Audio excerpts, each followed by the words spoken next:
Spoken English जब आप सीखना शुरू करते हैं तो आपको किन अलग अलग कठिनाइयों का सामना करना पड़ता है। इन अलग अलग कठिनाइयों पर और उनके सॉल्यूशंस पर हम अभी बात करेंगे। एक एक कर हम उन सभी कठिनाइयों के बारे में बात करेंगे और उनके अलग अलग सॉल्यूशंस भी अभी यहाँ पे अपन डिस्कस करेंगे। और याद रखिए, आपके प्रॉब्लम ज़रूर सॉल्व होंगे। सबसे पहली कठिनाई बोले, डिफ़िकल्ट बोली या गलत बात बोले तो वो ये है कि आप लोग जो है वो पहले पूरी सीखना सीखना चाहते हैं और उसके बाद ही फिर आप बोलना चाहते हैं। Means you want to first learn it and then speak it. अब ये बात बहुत गलत है। ये इतनी गलत है कि फिर इसकी वजह से आपकी बोलने की कठिनाई बढ़ जाती है, क्योंकि आप इसको सीख ही नहीं पाते, फिर बोलने का तो सवाल ही नहीं उठता।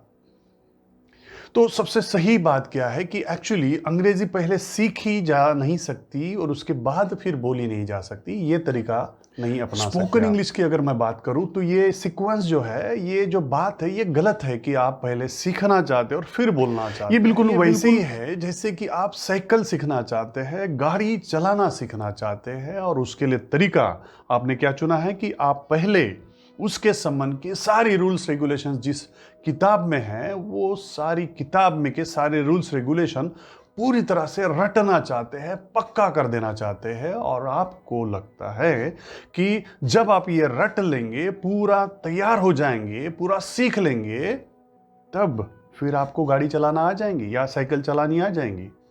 क्या ऐसा हो सकता है? नहीं, बिल्कुल नहीं हो सकता। ऐसा नहीं हो सकता। जैसे साइकिल चलाना सीखने के लिए, गाड़ी चलाना सीखने के लिए, या कुछ भी हो उसको चलाना जब आप सीखना चाहते हैं तो आपको उसे चलाना ही पड़ता है। और सबसे खास बात मैं अगर बताऊं इस सेंटेंस पर, इस वाक्य पर ध्यान दीजिए। आप साइकिल या गाड़ी चला चला कर सीखते हैं, सीख कर नहीं चलाते हैं। याद रखिए इस बात को, बहुत महत्वपूर्ण है। छोटा सा वाक्य क्या है? गाड़ी हो, साइकिल हो या स्पोकन इंग्लिश हो, आप इसे सीखकर नहीं चला सकते, सीखकर नहीं बोल सकते। You can't speak it after learning. You have to learn it while speaking it. आपको उसको चलाते चलाते ही सीखना पड़ेगा। सीखने के बाद नहीं चला पाएंगे, चलाते चलाते ही सीखना पड़ेगा। बोलते बोलते ही सीख सकते हैं आप। You can learn it while speaking it. You have to keep speaking and then automatically you will learn it. तो इसलिए तरीका सही रखें दोस्तों। अगर आप तरीका सही रखते हैं तो ही रिजल्ट सही आएगा। अंग्रेजी, स्पोकन इंग्लिश स्पेसिफिकली अगर मैं बात करूं तो वो बोलते बोलते ही सीखी जा सकती है, सीखकर नहीं बोली जा सकती। याद रहे, क्योंकि ये भाषा जो है वो एक्सचेंज ऑफ फीलिंग्स है through the medium of sound. बाकी सब उसके रिप्रेजेंटेटिव्स है। अगर आप रिप्रेजेंटेटिव्स के जरिए सीखने की कोशिश करते हैं तो आप गलत करते हैं, और इसीलिए या तो आप नहीं सीख पाते या आपको बहुत तकलीफ जाती है जब आप सीखने की कोशिश करते हैं। तो यहाँ पे आपको क्या समझना है?